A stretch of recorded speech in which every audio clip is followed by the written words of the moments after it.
Oke, jadi mudah-mudahan kelihatan ya. Jadi kita punya data kita itu data PLN ya. Isinya sebetulnya ada apa namanya di sini ada bulan tahun tagihannya ya kan. Kemudian kategori tarifnya, tarif R2 daya terpasangnya, R2 itu rumah tangga 2 gitu ya. Jadi kita kalau secara umum masuknya di R2 daya terpasangnya, kemudian ada ID pelanggan kita, kemudian ada tanggal bayar, ya, ada tagihan, ada pemakaian KWH kita, dan ini kode golongan ya, dan ini ada kode ID internal lah ya gitu ya. Jadi ini datanya. Jadi kalau kita apa namanya mau melakukan yang tadi by formula, itu ada satu yang by standard deviation. Jadi caranya pertama kita hitung dulu di sini ya, kita apa namanya yang kita hitung adalah ini kan per tarif daya ini sih oke ya, nggak masalah. Karena kenapa kita bagi begini, karena untuk masing-masing daya kita akan hitung secara terpisah ya standar deviasinya ya. Karena kalau misalnya dayanya 3000 berapa 6.600 sama 2.200 sudah pasti kan beda gitu ya standar deviasinya. Dan di manual aggregation-nya maka kita set ada standar deviasi dan ada rata-rata. Ya, itu yang kita akan apa namanya lakukan. Kemudian untuk yang apa nanti interkuartil sekalian bisa kita hitung di sini pakai namanya kuantil. Tapi cara ngeset kuantilnya begini.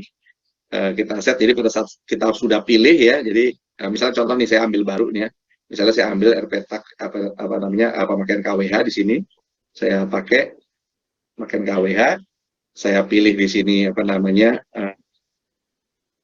kuantil gitu ya.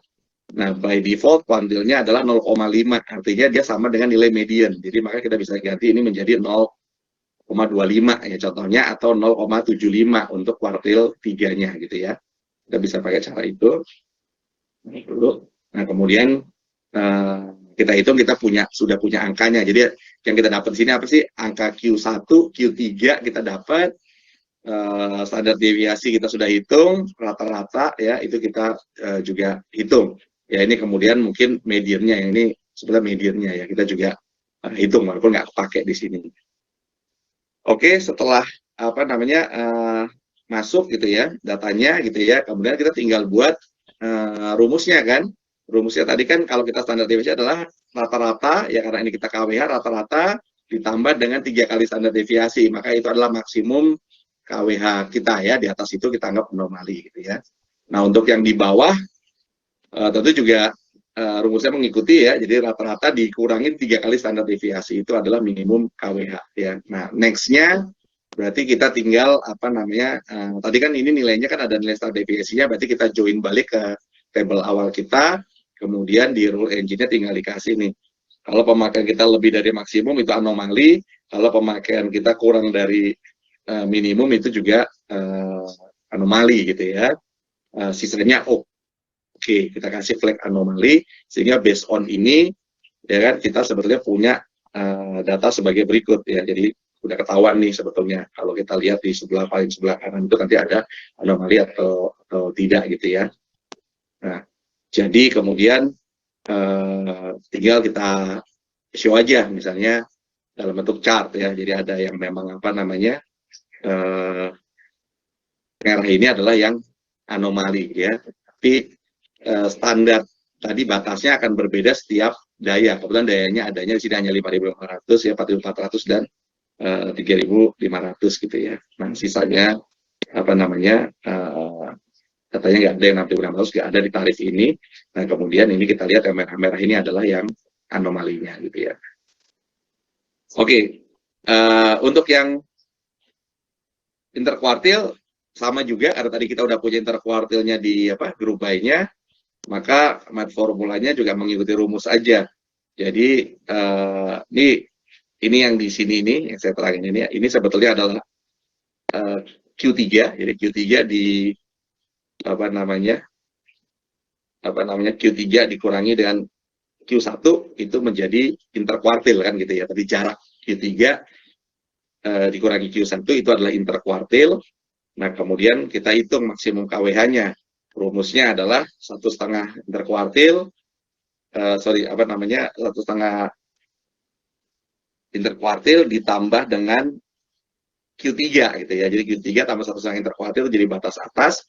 Kalau yang minimumnya berarti apa namanya Q1 dikurangi dengan 1,5 interkuartil menjadi minimum. Nextnya sama, kita tinggal buat apa namanya rumus gitu ya. Kemudian resultnya kita dapat ya. Nah mungkin bisa jadi ini agak sedikit berbeda gitu ya, bisa jadi ya. Contoh misalnya apa namanya untuk beberapa case memang antara standar deviasi dengan interkuartil ada berbeda, tapi dua-duanya acceptable secara statistik. Nanti kalau kita mau pakai yang mana, kalau kita mau detect ya bisa aja dua-duanya kita pakai, kemudian mungkin kita pokoknya kedetek, ketangkep sebagai anomali di salah satu statistik ini, maka kita anggap sebagai anomali gitu ya. Nah, next cara lain ya, yang kalau kita mau pakai fitur yang memang ada di apa namanya di NIME gitu ya. Nah, jadi kalau fitur yang ada di NIME, sekarang kita bisa pakai ada yang namanya adalah numeric outliers gitu ya. Jadi kalau kita lihat di sini, nanti kita ini cari ya, memang ada numeric outliers gitu ya. Jadi bisa langsung kita pakai ya. Nah, cuman di sini ada sedikit trikinya. Trikinya apa? Kita ingat bahwa outliersnya itu harus kita hitung per apa? Per apa namanya per daya kan gitu ya, karena kita harus buat loop ya. Jadi untuk setiap daya dihitung terpisah ya, masing-masing kita loop ya. Jadi kalau tadi ada 4 kelompok daya ya akan diproses 4 kali gitu ya, akan di loop. Nah, yang kita lakukan apa? Jadi pertama kita set numeric outliersnya. Ini 1,5 ini maksudnya ada 1,5 K ini jadi 1,5 interkuartil ya, setnya 1,5 by default. Kemudian kita bisa pilih di sini, yang kita pilih misalnya pemakaian KWH, kemudian kita pilih outliers bawah gitu ya.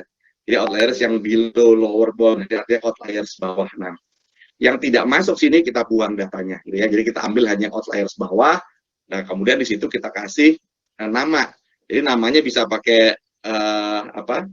Bisa pakai rule engine atau bisa juga pakai apa constant value, bebas aja ya. Intinya kita cuma mau kasih nama ini outliers bawah gitu ya. Nah, yang tengah-tengah itu adalah yang normal. Jadi pemakaiannya adalah bahwa yang all outliers ada outliers atas, outliers bawah kita buang, ya kan? Kita keep hanya yang apa namanya normal ya. Di sini kemudian kita kasih nama apa namanya normal gitu ya. Nah next adalah yang outliers atas. Jadi kita ambil yang outliers above upper bound gitu ya. Yang nggak termasuk ini kita buang. Ini kita kasih nama outliers apa namanya outliers above ya atau outliers atas gitu ya. Nah maka kemudian sisanya tinggal kita run gitu ya. Sisanya kita run dan dia udah jalan tadi 4 kali untuk masing-masing ya. Kemudian kita lihat resultnya ya. Nah ini data ini harusnya sama dengan perhitungan kita ya. Artinya apa namanya yang menggunakan rumus interkuartil ya. Karena rumusnya sama jadi harusnya dapat